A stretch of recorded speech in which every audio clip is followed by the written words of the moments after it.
열왕기하 22장 8절에서 13절 말씀 한 절씩 교독할 때 제가 먼저 읽겠습니다. 대제사장 hil기야가 서기관 사반에게 이르되 내가 여호와의 성전에서 율법책을 발견하였노라 하고 hil기야가 그 책을 사반에게 주니 사반이 읽으니라.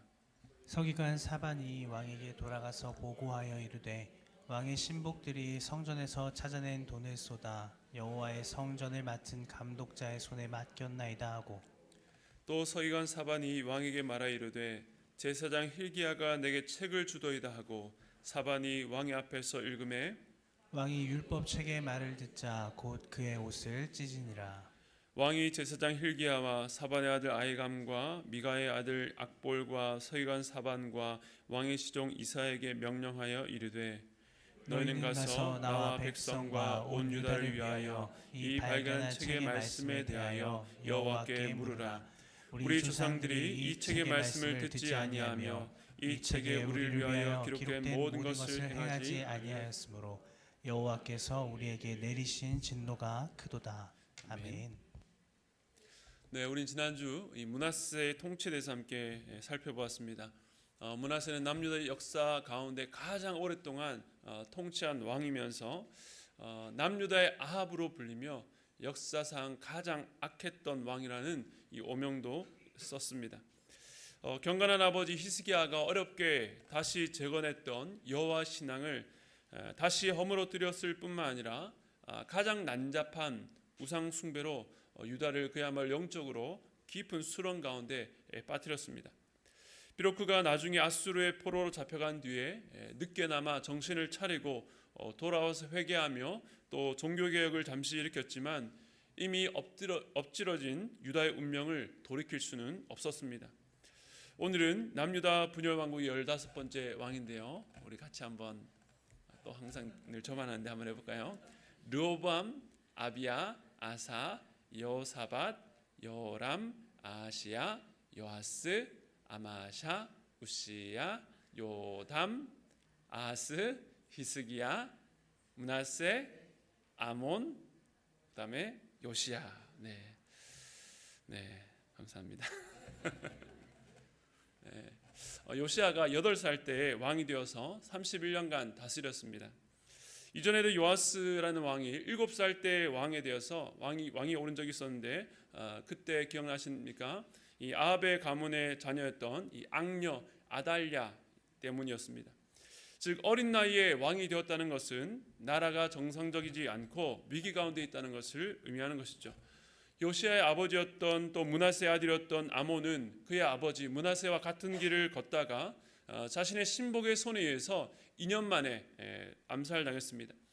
다행히 유다 백성들이 그 배신자들을 죽이고 그 아몬의 아들이었던 요시야를 8살 때 왕으로 세운 것입니다. 어린 나이에 급작스럽게 왕에 오른 요시야였지만 그에 대한 평가가 이렇습니다. 열왕기하 22장 2절에 보면 요시야가 여호와 보시기에 정직히 행하여 그의 조상 다윗의 모든 길로 행하고 좌우로 치우치지 아니하였더라. 남유다 왕들을 평가하는 기준이 이 다윗의 길인데요. 요시야는 다윗의 모든 길로 행했을 뿐만 아니라 좌우로 치우치지 않았다라고 평가하고 있습니다.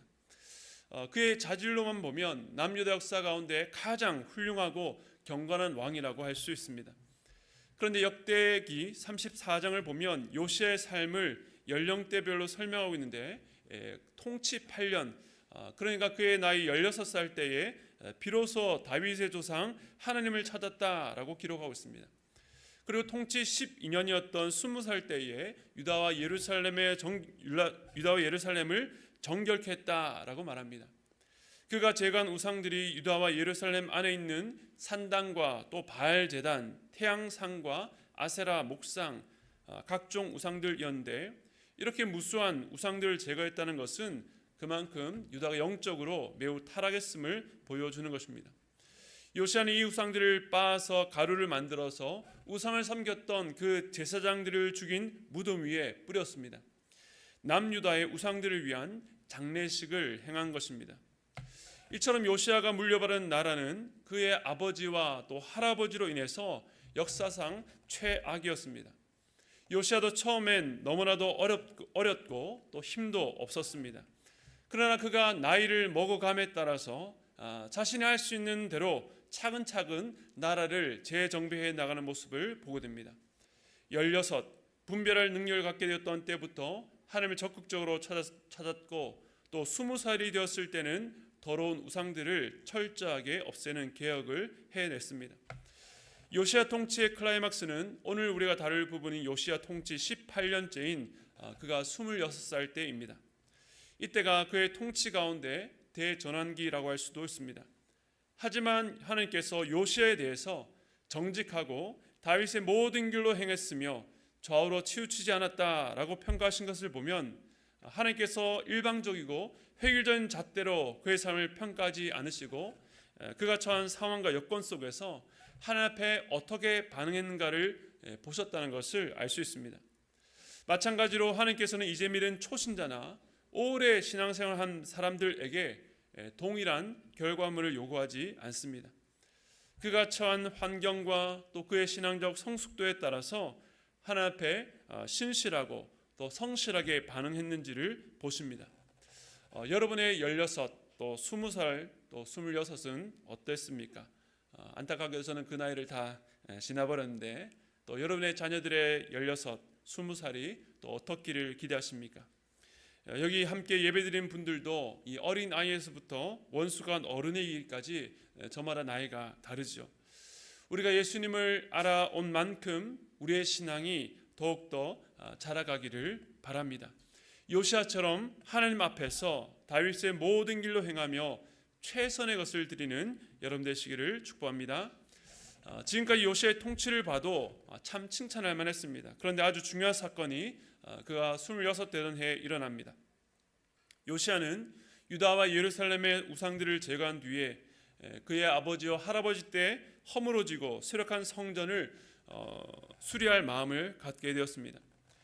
예전 요아스 시대에 제사장 여호야다가 성전에 한 궤를 두고 거기에 드린 헌금으로 성전을 보수하는 데 쓰도록 제도화했는데 이번에도 요시야가 그 궤를 열어서 그 안에 헌금으로 성전을 보수하도록 서기관 사반에게 명령했습니다. 서기관 사반이 대제사장 hilki야에게 그 명령을 전달했는데 hilki야가 이 헌금궤 안에서 돈과 함께 율법책을 발견한 것입니다. 그 이전까지 이 율법책이 성전의 헌금궤 안에 있었다는 것 사실을 아무도 몰랐습니다.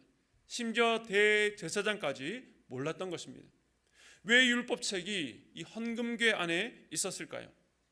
물론 누가 언제 넣었는지 확인할 길이 없지만 이전에 므낫세가 철저하게 여호와 신앙을 박해했을 때에 누군가가 이 율법책을 헌금궤에 넣어서 보존하려 했을 것입니다. 그러는 가운데 이 시대는 그 어느 누구도 헌금궤에 헌금하지 않는 시대, 어떤 제사장도 그 헌금궤를 열어서 성전을 수리하지 않는, 헌신이 없고 헌신을 기대하지 않는 어두웠던 시대였다는 것을 우리에게 보여줍니다. 대제사장 hilki야는 그 율법책을 발견해서 사반에게 알렸고 사반은 먼저 이 율법책을 읽고 요시야에게 보고했습니다. 오늘 우리가 읽은 본문이 그 내용을 담고 있습니다. 만약 요시야 시대에 이 성전 수리를 명하지 않았다면 이 율법책이 얼마나 더 오랫동안 거기에 머물렀을지 알 수 없는 일이었습니다. 그러고 보면 이 율법책의 위치가 그 시대의 영적 상황을 반영해 줍니다. 우리의 삶도 마찬가지입니다. 우리가 하나님의 백성으로 있어야 될 자리에 서 있는가, 하나님과의 관계가 건강한지를 점검하고 확인하는 질문이 있습니다. 지금 여러분의 삶에서 이 여호와의 말씀은 어디에 있습니까? 남유단 므낫세 55년, 또 아몬 2년, 또 요시야 18년 도합 75년 이상을 이 율법책, 곧 하나님의 말씀이 없는 나라였습니다.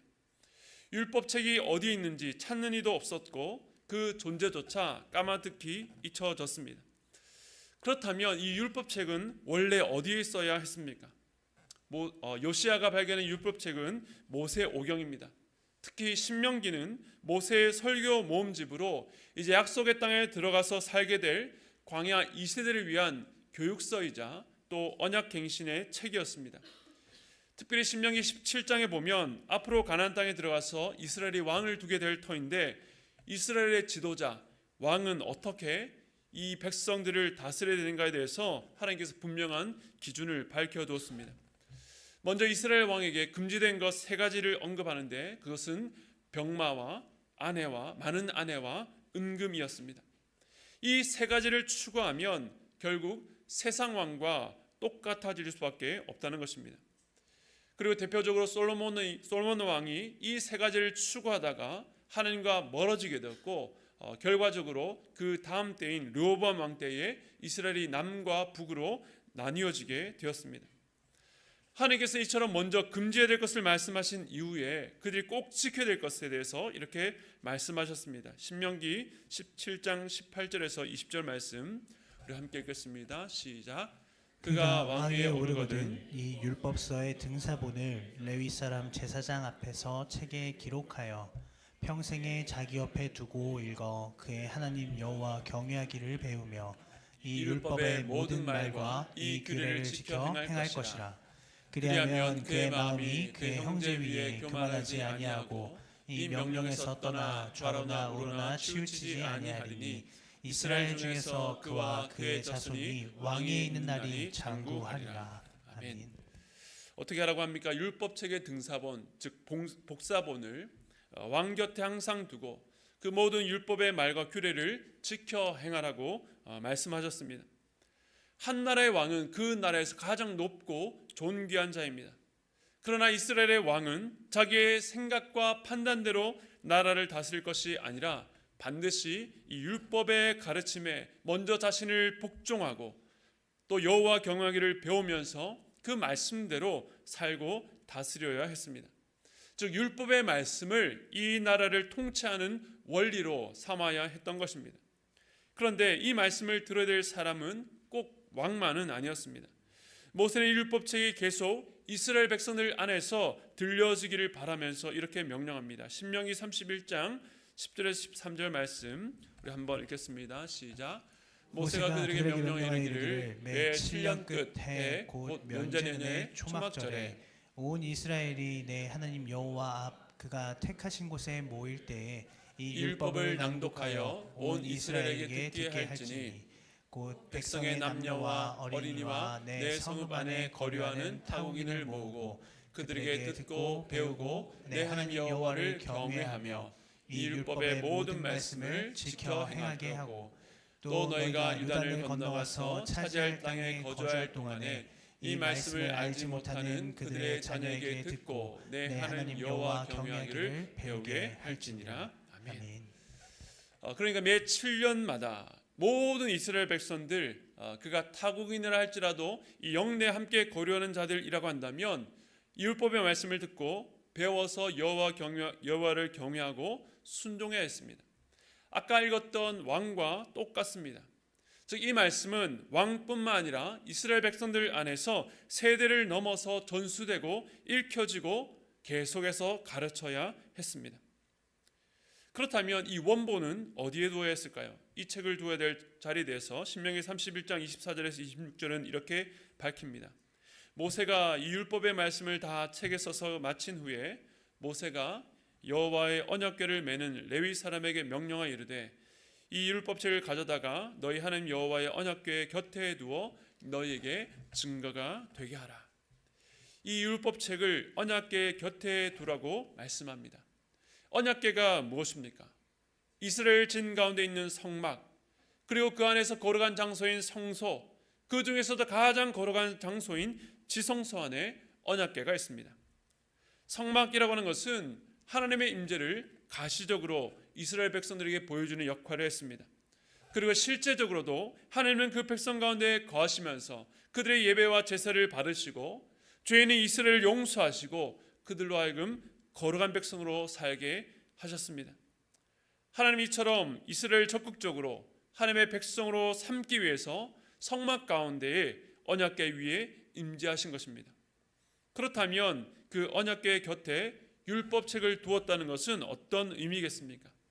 성전, 그 안에 언약궤는 이방의 우상들처럼 그저 자리만 차지하고 있는 것은 아니었습니다. 그 곁에 있었던 율법책도 그저 조문으로 기록된 죽은 문자가 아닙니다. 하나님께서 그 율법책에 기록된 대로 실제로 이 땅을 통치하십니다. 즉 순종하면 그 책에 기록된 대로 복을 주시고 불순종하면 저주하시는 분으로 이스라엘을 직접 다스리고 계시다는 것을 보여주는 것입니다. 이와 같이 하나님의 말씀 율법책이 있어야 될 곳은 왕의 옆과 언약궤입니다. 그런데 이 왕과 언약궤에는 공통점이 있습니다. 모두가 통치하는 자리라는 것입니다.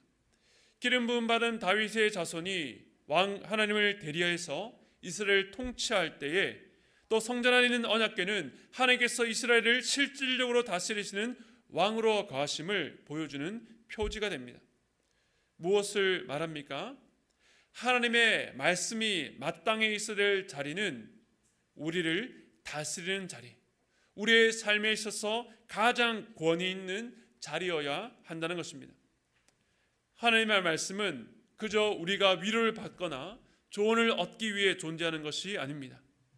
아까 제가 이런 질문을 했습니다. 여러분의 삶에서 하나님의 말씀은 지금 어디에 있습니까?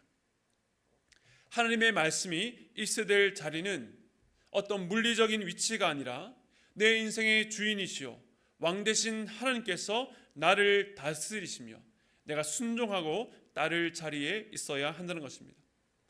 만약 이것이 어그러지면 우리의 삶은 혼돈 속에 빠질 수밖에 없습니다. 우리는 신명기 말씀을 통해서 중요한 두 가지 원리를 발견하게 됩니다. 왕의 곁에 율법책을 두어서 날마다 읽어야 한다는 것은 그만큼 하나님의 말씀을 가까이 두어야 한다는 것입니다. 사랑하는 성도 여러분, 하나님의 말씀을 더 가까이 하시기 바랍니다. 성경을 가까이 두시고 항상 말씀 앞에 여러분의 삶을 노출시키기 바랍니다.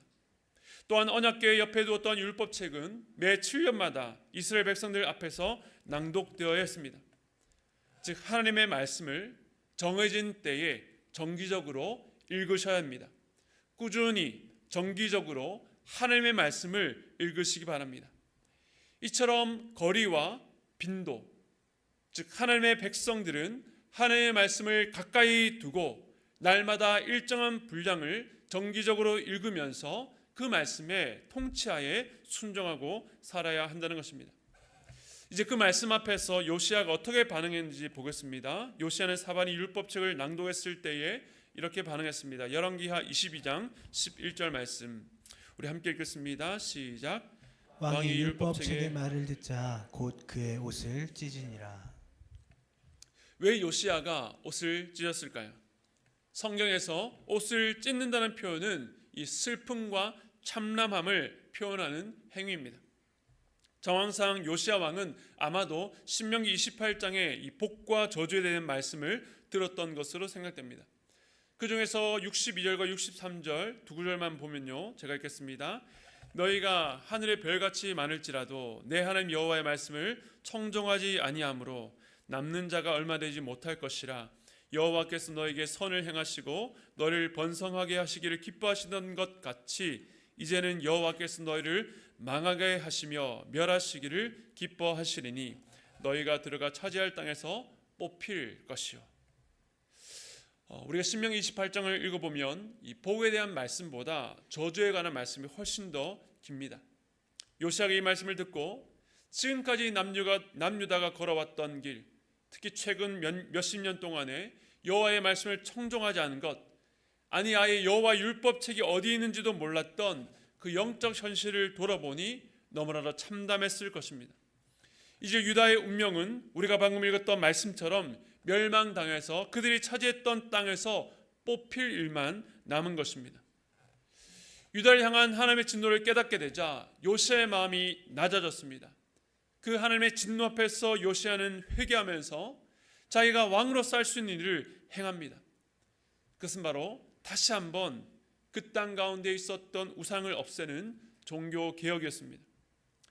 아까 앞서 말씀드렸던 것처럼 이전에 20살 때도 이미 한번 우상을 없앴지만 이번에는 유다와 예루살렘뿐만 아니라 베델에 세웠던 제단과 산당까지 헐었습니다. 즉 개혁을 확대해서 북이스라엘까지 정결케 했던 것입니다. 그리고 대대적으로 유월절을 지켰습니다.